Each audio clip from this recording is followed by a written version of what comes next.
Donc, merci Monsieur le Président de m'avoir donné l'occasion aujourd'hui de présenter les expériences du Niger par rapport à la gestion des sites et camps des réfugiés et déplacés internes. Monsieur le Président, Mesdames et Messieurs les parlementaires, notre communication va s'articuler sur 5 points.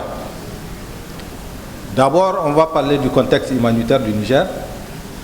Ensuite, le deuxième point, c'est la situation globale des camps et des sites au Niger. En troisième position, c'est le mécanisme de gestion des camps et des sites. En quatrième position, c'est l'évaluation des contributions des organisations internationales et ONG dans la gestion des sites. Et enfin, les opportunités que nous avons et le plaidoyer. Donc, s'agissant du contexte humanitaire du Niger, ce qu'on peut dire que le Niger fait face à 5 crises majeures qui augmentent la vulnérabilité de plusieurs millions de personnes déjà confrontées à la pauvreté. Et ces vulnérabilités sont la malnutrition, l'insécurité alimentaire, les épidémies, les inondations et les mouvements de population qui nous concernent aujourd'hui. Pour ce qui est de l'insécurité alimentaire, on estime à près de 1,2 million de personnes qui souffrent d'insécurité alimentaire et des conséquences de la crise pastorale durant la période de soudure entre juin et août 2018. Il est estimé aussi qu'en 2019, 1,75 million de personnes pourraient avoir besoin d'une prise en charge nutritionnelle, dont la quasi-totalité des cas étant constitués de femmes et d'enfants de moins de 5 ans, et 10,3% sont atteints de malnutrition aiguë globale. Pour le cas des mouvements de population, il faut dire que c'est l'insécurité, les conflits et l'instabilité dans les pays voisins qui engendrent des mouvements multiformes des populations, particulièrement dans les régions de Difa, Tillabéri, Tawa et Maradi. Selon les statistiques, pour cette année, à Difa par exemple, on a 120 000 réfugiés, 104 000 personnes déplacées internes et 26 000 retournés. À Tillabéri, on dénombre 38 000 réfugiés, 100 000 personnes déplacées internes. À Tawa, 18 000 réfugiés, 50 000 personnes déplacées internes. Et enfin, à Maradi, tout récemment, on note 20 000 réfugiés. L'OIM estime à 17 000 les personnes retournées de Libye et d'Algérie et à 20 000 les migrants en transit en 2019 au Niger. Pour le cas des inondations et épidémies, ce qu'il faut retenir que le Niger est exposé au risque d'inondation. 170 000 personnes pourraient être sinistrées ou victimes d'inondations en 2019. Aussi, le Niger fait face de façon récurrente aux maladies à potentiel épidémique, notamment le choléra, le paludisme, la rougeole, la méningite et la diphtérie. Maintenant, par rapport à la situation générale des camps et sites au Niger, sur le plan national, on estime globalement à 196 000 réfugiés, 254 000 personnes déplacées internes et 26 000 retournés qui sont répartis dans les camps et sites créés à cet effet dans les 4 régions du Niger. Ainsi, par rapport au nombre de sites de PDI, nous avons 116 sites et PDI et un camp de réfugiés à Difa, 47 sites de PDI et 3 camps de réfugiés à Tillabéri, 10 sites de distribution et une zone d'accueil des réfugiés ZAR à Tawa, et 5 sites de distribution des réfugiés répartis dans 40 villages de la région de Maradi. Pour le troisième point, concernant le mécanisme de gestion des sites de camps, c'est qu'il faut retenir que par rapport au schéma de mécanisme, la gestion des mouvements de population, qu'il s'agisse des réfugiés ou des personnes déplacées internes, est assurée d'abord par les autorités locales, les élus locaux, avec l'appui des organisations internationales, des ONG et des organisations de la société civile. C'est ainsi que le mécanisme de gestion des sites où des cas reposent sur deux schémas. Le premier cas, quand il s'agit de sites mixtes ou abritant seulement des PDI. Le deuxième cas, c'est si c'est seulement des camps de réfugiés. Pour le cas des sites mixtes ou sites abritant seulement des PDI, les déplacés, ces sites sont sous le lead de la communauté humanitaire et leur gestion est conduite par les agences du système des Nations Unies et les ONG nationales et internationales. Deux dispositifs sont mis en place pour apporter les réponses. D'abord, les clusters sectoriels et l'intercluster qui mènent toutes les activités sous la coordination de OCHA. Ensuite, il y a le mécanisme de réponse rapide RRM qui est sous le leadership de l'UNICEF et qui est conduit de la manière suivante.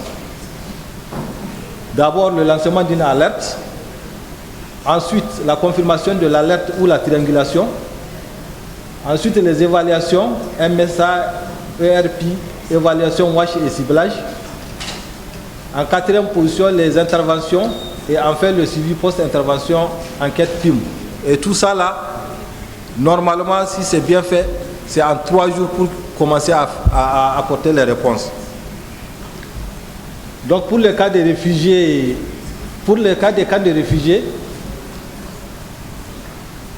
il faut dire que fournir une protection et une assistance aux déplacés est avant tout la responsabilité de l'État et de ses institutions, même si la communauté internationale a un important rôle de soutien à jouer.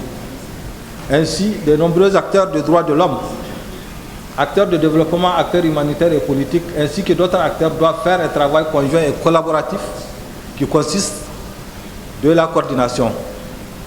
C'est ainsi que l'approche de responsabilité sectorielle, ONG et groupes sectoriels mondiaux ont établi, ça je parle là, sous le contrôle du HCR, dont un groupe sectoriel de protection dirigé par l'UNHCR a été présenté comme un mécanisme permettant d'améliorer la prévisibilité et la responsabilité de protection des déplacés. À un niveau national, le HCR sera le chef de file sectoriel de protection dans les situations d'urgence complexes, qui doit établir les mécanismes de coordination inter-agences, s'assurer que les estimations et les stratégies sont en place, coordonner l'action avec les autorités, s'assurer que les approches participatives et les approches communautaires sont utilisées par toutes les estimations et les analyses, la planification, l'intervention et le suivi, et promouvoir l'intégration des questions interdisciplinaires de toutes les activités. Et là, c'est le rôle de responsabilité qu'on a essayé de tous les acteurs dans un projet de gestion des sites que nous voulons mettre en exergue. Donc les principaux rôles et responsabilités des acteurs intervenant dans la gestion de l'autogestion et des sites sont d'abord le gouvernorat. Donc le rôle du gouvernorat,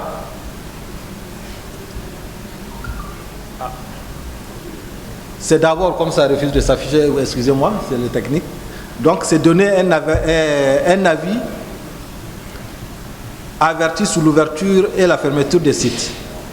C'est de garantir la sécurité des sites, c'est d'identifier et désigner les ONG nationales en charge de l'appui à l'autogestion des sites, c'est de régler les litiges survenant à l'affectation des terrains, identifier les terrains et les droits d'occupation pour installation temporaire, faciliter l'accès à l'établissement des documents administratifs, permis et autorisations, certificats de naissance, attestation des pertes de carte d'identité, attestation des décès, etc. pour les résidents des sites, prévenir les relocalisations ou déplacements ultérieurs des résidents des sites avant qu'une solution durable ne soit identifiée, assurer la protection et l'assistance humanitaire aux personnes qui sont des déplacés et enfin veiller au maintien de la loi, de l'ordre et garantir le caractère civil des sites. Ça, c'est le rôle du gouvernorat. L'équipe du projet. Le rôle de l'équipe du projet,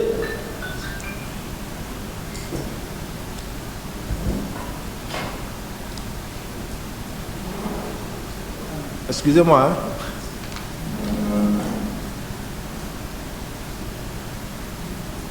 Aïe.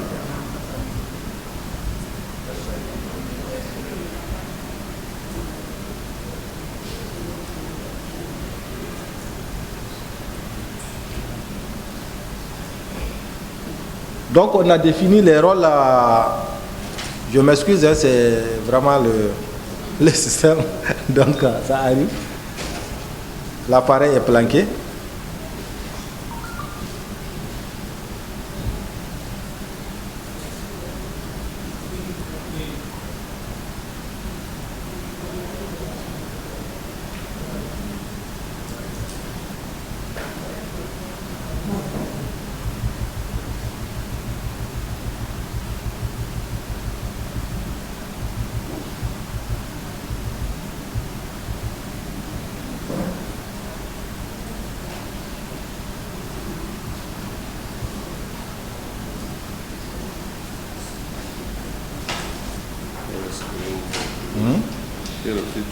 Il refuse d'ouvrir. Oh merde.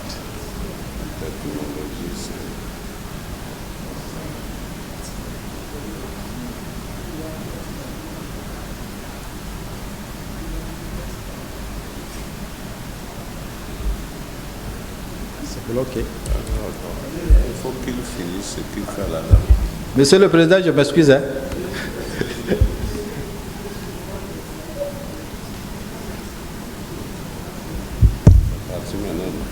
Oui, c'est parti, mais c'est pas ce que je cherchais. Voilà.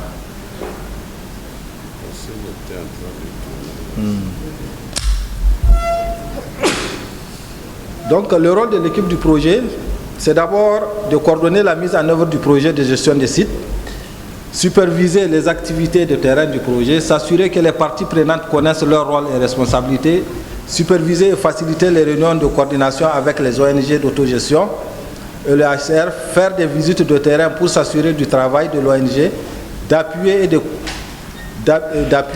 et des comités centraux, assurer le lead du sous-groupe thématique gestion des sites, faciliter le processus de réunion de coordination sur les sites avec les acteurs humanitaires, les autorités communales, les résidents, faciliter le processus de fermeture des sites de façon progressive, partager avec les groupes des travaux sectoriels et le comité régional de coordination et les réponses fournies par les ONG d'autogestion, faciliter et orienter. Donc faciliter et orienter les interventions des acteurs humanitaires au niveau des sites, assurer et faciliter l'évaluation à mi-parcours et finale des projets dans l'amélioration des conditions de vie des résidents et des sites en collaboration avec l'équipe du HCR.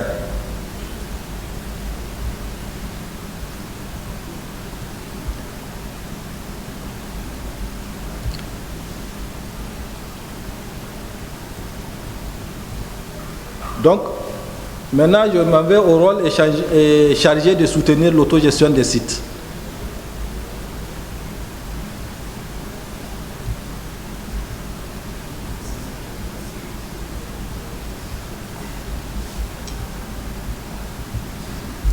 Donc, le rôle des comités, c'est de représenter tous les déplacés sans discrimination avec le ministère de l'Action humanitaire, du gouvernement, des autorités communales et les ONG qui soutiennent l'autogestion du site.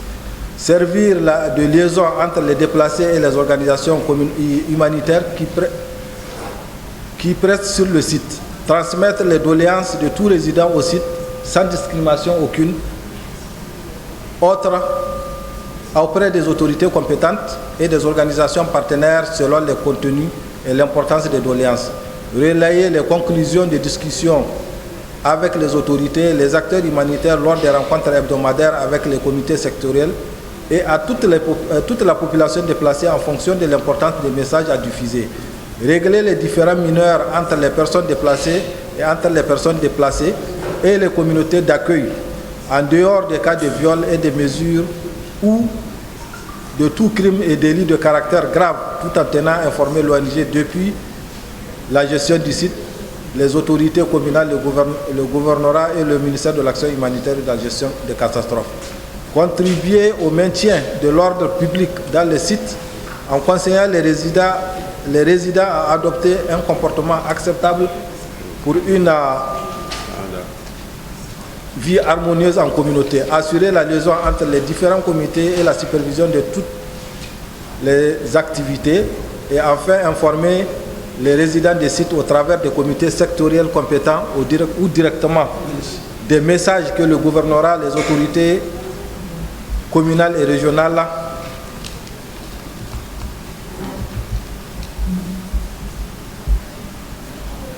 et enfin participer aux réunions de gestion de sites et de relayer les conclusions de discussion aux résidents à travers les réunions organisées avec les chefs de bloc et les présidents des comités sectoriels.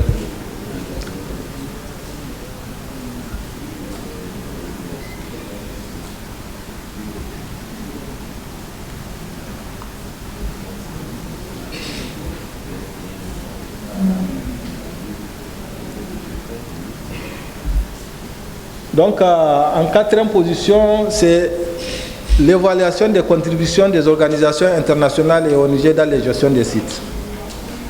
Donc là, au Niger, les organisations internationales et organisations non gouvernementales contribuent au financement du plan de réponse humanitaire que la communauté humanitaire met en place chaque année. Ainsi, pour l'année 2019, le HCRP prévoit environ 383 millions de dollars pour couvrir l'ensemble des besoins humanitaires identifiés au Niger. À titre illustratif, le tableau ci-après donne la liste des acteurs qui concourent au financement de leur contribution pour l'année 2019. Donc je serai obligé de revenir par là. Je ne sais pas si ça va s'afficher. Je crois que c'est dans le document. Voilà, comme c'est dans le document, c'est bien, puisque là, le technique nous a fait défaut. Donc, le tableau, vous voyez l'ensemble des acteurs humanitaires qui nous appuient à hauteur de 381 millions de dollars US pour l'année 2019.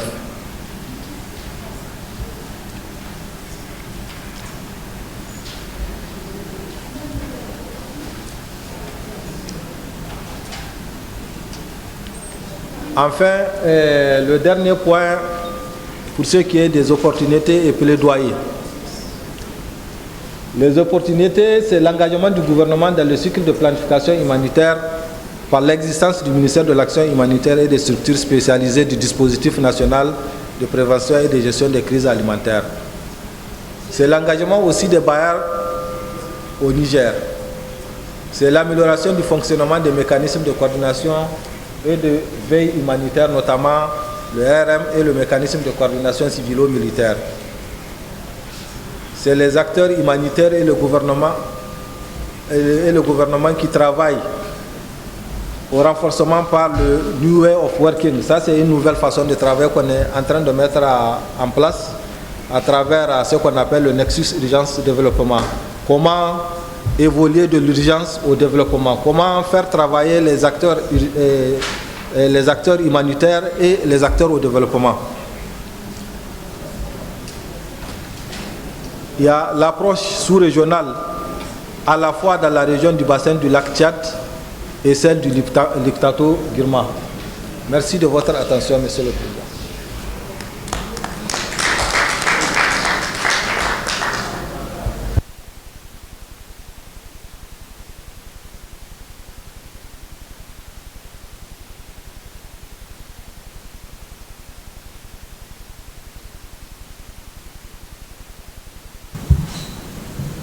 Merci, monsieur l'expert.